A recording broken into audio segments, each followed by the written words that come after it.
اس نے امام صادق علیہ السلام سے آ کے کہا مولا ہے تو میرا دوست، میں کہتا ہوں علی کی شان میں یہ آیت آئی، کہتا غلط ہے ہی نہیں، کچھ حوالہ دے دیتا کہ یہ لکھا ہوا، میں ایک اور آیت پڑھتا ہوں نہیں یہ بھی نہیں، میں علی کا معجزہ سنا کہتے یہ بالکل نہیں غلط ہے، میں کوئی واقعہ سناتا ہوں حدیث سناتا ہوں کہتا غلط ہے، کسی چیز کو مولا قبول ہی نہیں کرتا مولا کی شان میں، اور دوست بنا ہوا ہے۔ امام نے کہا اچھا اب دیکھو ایسا کرنا، اب اس سے تم بحث نہیں کرنا، بحث ہو چکی، بحث نہیں، اب یہ کرنا کہ اس کو لے کے ایک دن باتوں باتوں میں لگا کے کسی میدان میں جانا کہ جہاں پر بلند کوئی پہاڑی مقام ہو، ٹیلا بنا ہو، اس کے اوپر اس کو باتیں کرتے ہوئے چڑھ جانا کہ اور ذرا اس پہ سیر کریں، جب اوپر پہنچ جانا تو اس کا ہاتھ جو ہے خوب مضبوط ایسے پکڑنا کہ وہ چھڑا کے بھاگنے نہ پائے،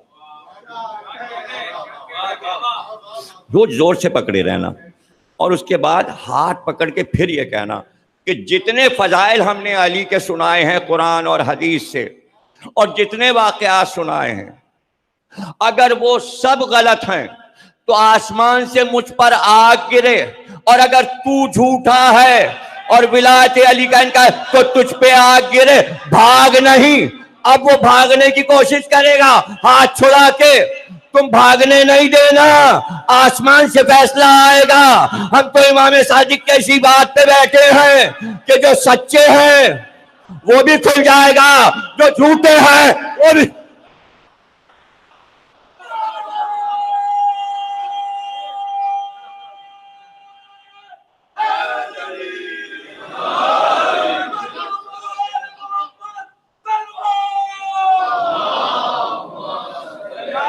لیکن بس یہ ابھی تک سن لیجئے، اس کے بعد تو پھر سب مکس ہو جائے گا، ہو سکتا ہے کہ آپ حضرات کو تراویحاں پڑھنا پڑے،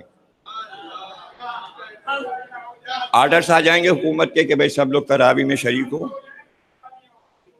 میرے خیال میں ہو جائیں گی، کیا ہوگا؟ تم شہریار کیا کہتے ہو؟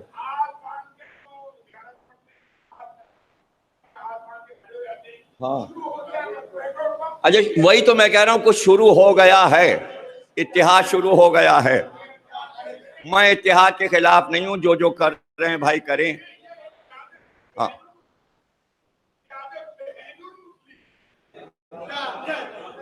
بہرحال میں اتحاد کا قائل ہوں، میں اتحاد کا قائل ہوں، میں اتحاد کے خلاف نہیں ہوں۔ اب یہ تو دیکھیں شہریار صاحب، یہ ان مومنوں کا ماتمیوں کا فیصلہ سننے کے لیے میں بیٹھا ہوں، یہ ہمارا مجمع تو ہمیں بتا دے گا، لیکن ابھی جو دیگر مجمع ہے محلوں کا اور امام باڑوں کا، ان کے بھی لیٹر آ جائیں، اور وہ سب کچھ، اب تو کوئی ضرورت ہی نہیں کہ گھروں پہ کاغذ ڈاک سے جائے، اب تو فیس بک پہ سب ڈال دو، اگر وہ اعلان کر دیں گے، پنجاب سندھ سب اعلان کر دیں کہ اہل سنت میں ضم ہو جائیے، تو کراچی کے لوگ بھی ہو جائیں گے، کوئی جھگڑا نہیں کریں گے، ہاں تو پھر یہ ہے۔ اچھا یہ دیکھیے، آپ کے پاس سب سے آسان طریقہ یہ کہ اگر آپ نہیں ضم ہونا چاہتے تو امام نے وہ بھی بتا دیا، تقیہ میں چلے جاؤ، تقیہ کا دور آ جائے تو تقیہ، تو بھائی ہم تو تقیہ کی نیت کر لیں گے، پروردگار تقیہ کرتا ہوں قربتاً اللہ، اور گھر میں بیٹھ گیا، اب نہ میں جاوید سے کچھ کہوں گا، اب جل رضا باب رحمت مسجد میں تراویح پڑھ کے آئے، میں نے کہا آ گئے، میں ان کو کچھ نہیں کہوں گا، میں کہوں گا آئیے بیٹھیے جل رضا صاحب چائے وائے پیجئے، کوئی نعت وات پڑھی تھی آپ نے؟ کہنے لگے ہاں میں نعت بھی پڑھ کے آ رہا ہوں، اور ٹی وی کے پروگرام بھی ملنے لگیں گے، جیسے ماشاءاللہ فرحان کو مل رہے ہیں، ہاں سب کو ملنے لگیں گے انشاءاللہ، اور سب جانے لگیں گے، جتنے بھی نوے خان ہیں وہ رمضان میں نعتیں وغیرہ پڑھیں گے۔ تو بھائی میں تو اتحاد کی باتیں کر رہا ہوں۔ بسم اللہ الرحمن الرحیم۔ اب اللہ نے بتایا کہ بھائی 114 سورہ قرآن میں، اب اس کا کیا کریں، یہاں کیسے تقیہ کریں؟ میں تو بڑا پریشان ہو جاتا ہوں، ارے بھائی 113 رکھ دیتا، ارے 103 رکھ دیتا، 115 رکھ دیتا، نہیں 14 ہر جگہ اس کو پسند ہے، 114 سورے۔ پوچھا گیا معصوم سے کہ کیا بسم اللہ الرحمن الرحیم ایک بار اترا اور پھر ہر سورے پر جب قرآن لکھا گیا تو بسم اللہ لکھ دیا گیا؟ معصوم نے کہا نہیں، جتنی بار نیا سورہ آیا اس کے ساتھ ایک بسم اللہ اترا۔ تو چونکہ 114 سورے اترے تو 114 بسم اللہ الرحمن الرحیم ہونے چاہیے، اس لیے کہ ہر سورے کا جزو ہے۔ زیادہ تر لوگوں نے لکھا کہ بسم اللہ الرحمن الرحیم سورے کا جزو نہیں ہے، لیکن ہمارے معصومین نے فرمایا خبردار، بسم اللہ الرحمن الرحیم کو سورے سے الگ نہ کرنا، بسم اللہ الرحمن الرحیم ہر سورے کا جزو ہے۔ جب وہ اوپر لکھا ہوا ہے تو سرنامے میں ہے، وہ سرتاج ہے، سب سے اوپر ہے، وہ سورے سے افضل ہے، وہ ہر سورے سے افضل رہے گا، وہ ہر سورے سے افضل رہے گا، وہ اوپر ہی لکھا جائے گا اور ہر سورے میں۔ اب دوسرا مسئلہ درپیش ہو گیا، سورے تھے 114 اور اب جو قرآن میں دیکھا تو بسم اللہ الرحمن الرحیم تھے 113، اس لیے کہ جب سورہ برات نازل ہوا تو اس پہ بسم اللہ نہیں نازل ہوا۔ یہی دلیل ہے کہ اگر بسم اللہ سورے کے ساتھ نازل ہوا ہے تو جس کے ساتھ نازل ہوا اس کے ساتھ ہے، جس کے ساتھ نازل نہیں ہوا تو نہیں نازل ہوا، تو نہیں لکھا جاتا۔ تو سورہ برات کے ساتھ بسم اللہ نازل نہیں ہوا، اس لیے کہ اللہ نے کہا یہ عتاب والا سورہ ہے، اللہ غصے اور جلال میں ہے، اس لیے شروع میں یہ نہیں کہے گا میں رحمان و رحیم ہوں، اس لیے کہ وہ جلال میں ہے۔ جب وہ جلال میں ہوتا ہے تو بسم اللہ الرحمن الرحیم نہیں کہتا، جب جلال میں ہوتا ہے تو پھر وہ یہ نہیں کہتا میں رحمان و رحیم ہوں، پھر ڈائریکٹ وہ کہتا ہے اذان من اللہ و رسولہ، جاؤ اذان دے دو اللہ اور رسول کی طرف سے کہ خانہ کعبہ میں کوئی مشرک نہیں آ سکتا، کوئی کافر نہیں آ سکتا۔ اعلان ہے کھلے عام، مکے میں جا کر اعلان کر دو، اس لیے بسم اللہ۔ لیکن اللہ تو عادل ہے، جب سورے 114 ہیں، جب سورے 114 ہیں تو بھائی پھر بسم اللہ بھی 114 ہوں گے۔ تو اب جو دیکھا تو سورہ نمل میں پہلے بسم اللہ الرحمن الرحیم لکھا ہوا ہے، اندر پڑھتے پڑھتے پہنچے تو واقعہ یہ ہوا کہ حدود آیا اور اس نے کہا کہ وہاں ملک سبا میں بلقیس کی حکومت ہے اور وہاں آفتاب کی پوجا ہوتی ہے، سورج کی پوجا ہوتی ہے۔ سلیمان نے کہا جلدی سے خط لکھو اس کو اور اسے کہو کہ پوجا اوجا بند کرے اور وہ کلمہ پڑھ کے فوراً ہمارے پاس حاضر ہو جائے اور اس کی پوری رعایا جو ہے وہ کلمہ پڑھ کے مسلمان ہو جائے، ورنہ ہم اس کے ملک کو تہس نہس کر دیں گے اور حملہ کریں گے۔ اور خط لکھو بلقیس کو کہ فوراً وہ آ جائے یہاں پر کلمہ پڑھتی ہوئی۔ کاتب بیٹھا ہوا تھا، سلیمان نے کہا میں بولتا ہوں خط لکھو۔ جیسے ہی خط لکھنا شروع کیا کاتب نے، سلیمان نے کہا لکھو بسم اللہ الرحمن الرحیم، اے ملک سبا کی ملکہ میں تجھ کو تنبیہ کرتا ہوں۔ تو اسی سورے میں 2 بسم اللہ آ گئے، ایک سلیمان کے خط میں آ گیا، ایک اوپر آ گیا، اس طرح 114 بسم اللہ پورے ہو گئے۔ صلوات پڑھیے۔ ابھی ہم بسم اللہ پر ہی تھے اور اچانک بسم اللہ تمام، اور اس کے بعد اللہ نے کہا الحمدللہ رب العالمین، ساری تعریفیں اللہ کے لیے ہیں۔ یاد رکھیے جو یہ سورہ پڑھتا ہے رات و دن، فاتحے میں پڑھ رہا ہو، نذر و نیاز میں یہ سورہ ہو، ہر نماز کی ہر رکعت میں سورہ ہو، مجھے بتاؤ اسی سورے کی قسم کھا کر وہ نشیری کیسے ہو سکتا ہے؟ نشیری ہمارے قرآن کو نہیں مانتا، وہ صرف ایک بات جانتا ہے، کتنے جاہل ہیں لوگ، ارے علم نہیں بڑھ رہا کہ نشیری صرف علی کو خدا کہتا ہے، اس کا تمہارے اسلام سے کوئی واسطہ نہیں ہے۔ اسلام ہمارا ہے، دین ہمارا ہے، قرآن ہمارا ہے،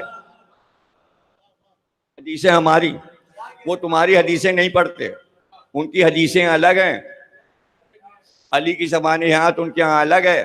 اتنے دن گزر گئے، کب سے کہے جا رہا ہوں برسوں سے 20-25 سال سے کہہ رہا ہوں بھیا نصیری پہ ریسرچ کر لو، اب نیٹ ہے، اب منگا لو کتابیں، نصیری پہ کتابیں لندن یونیورسٹی میں ہیں، انگریزی میں بھی ہیں، تاکہ ان کی ڈیٹیل معلوم ہو جائے، تاکہ تمہیں پتہ چل جائے ہم میں اور نصیری میں فرق کیا ہے، کاہے کی چڑ بنائی ہے۔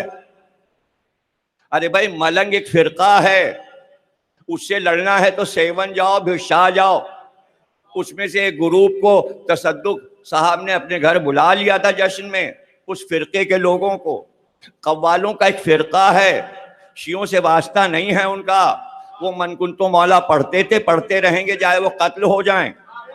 وہ قتل ہو گئے اسی بات پر کہ ہم علی ولی اللہ نہیں چھوڑیں گے، ساری مثالیں موجود ہیں۔ ان کا شیعوں سے تعلق نہیں ہے۔ میر انیس نے اپنے مرثیے میں سارے فرقے گنوائے ہیں پہلے ہی مرثیے میں، یارب چمن نظم میں، کہ ہماری مجلس میں کون لوگ بیٹھے ہیں۔ انہوں نے بتایا کہ ایک فرقہ غالی ہے، وہ بھی بیٹھا ہے، ایک فرقہ صرف پنجتنی ہے، وہ بھی بیٹھا ہے، ایک فرقہ وہ ہے جو علی کو فوقیت دیتا ہے، وہ بھی بیٹھا ہے، اور انہوں نے کہا شیعہ اثنائے عشری بھی بیٹھے ہیں۔ بھائی نہ ہم غالی، نہ نصیری، نہ پنجتنی، بلکہ پنجتنی تا 14 معصوم اثنائے عشری ہیں ہم۔ ہمارے بچوں کو بتاتے ہیں اللہ ایک، پنجتن 5، امام 12، معصوم 14۔ ہمارا فرقہ کیا ہے؟ اللہ ایک، پنجتن 5، امام 12، معصوم 14۔ اب جب ماں نے بچے کو یہ سکھایا، سب کی ماؤں نے یہ سکھایا کہ نہیں؟ اب منہ سے تو بولیے، آپ کی اماں نے یہ بتایا تھا کہ نہیں؟ شروع میں بتایا تھا، بچپن میں بتایا تھا، یاد ہے کہ نہیں؟ کیا بتایا تھا؟ اللہ ایک، پنجتن 5، امام 12، معصوم 14۔ جب کہا آپ نے اللہ ایک تو یہ تو ہو گیا اللہ، جب آپ نے کہا پنجتن 5 تو اس میں آ گئے علی، جب آپ نے کہا امام 12 تو اس میں آ گئے علی، جب آپ نے کہا 14 معصوم تو اس میں آ گئے علی۔ علی تو 3 جگہ آ ہی رہے ہیں۔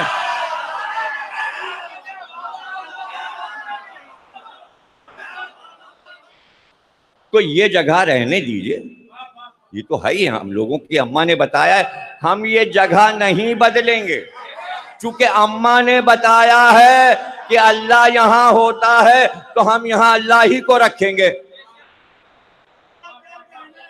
اب اس کے بعد پتہ بھی چل جائے کہ کیا معاملہ ہے، جب بھی جو اماں نے کہا ہے ہوگا وہی۔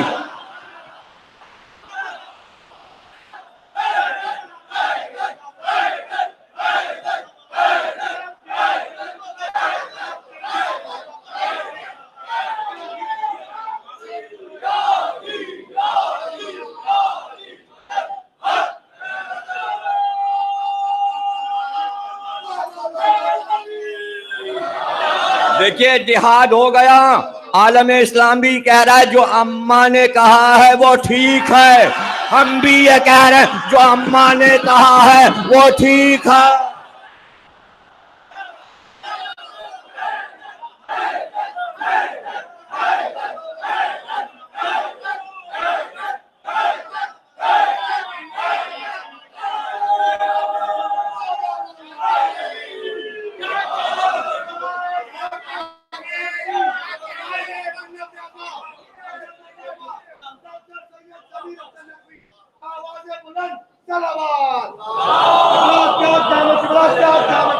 بس سارا مسئلہ اپنے بچوں کو سمجھا دوں، سارا مسئلہ یہ ہے کہ یہ والی خطابت جو میں عرصے سے آپ کے سامنے کر رہا ہوں، یہ خطابت کرنے والا پاکستان و ہندوستان میں اب واحد میں ہوں، نہ لکھنؤ میں کوئی ہے نہ پاکستان میں یہ والی خطابت۔ سب خطیب مجھ سے بڑے، بہت بڑے، لیکن یہ والی خطابت بس سب کو پریشانی یہ ہے کہ یہ والی کسی طرح ختم کراؤ، اور ان کو نہیں، کسی طرح اس مجمع کو منتشر کر دو، یہ آئے نا۔ سامعین سے بھی دشمنی،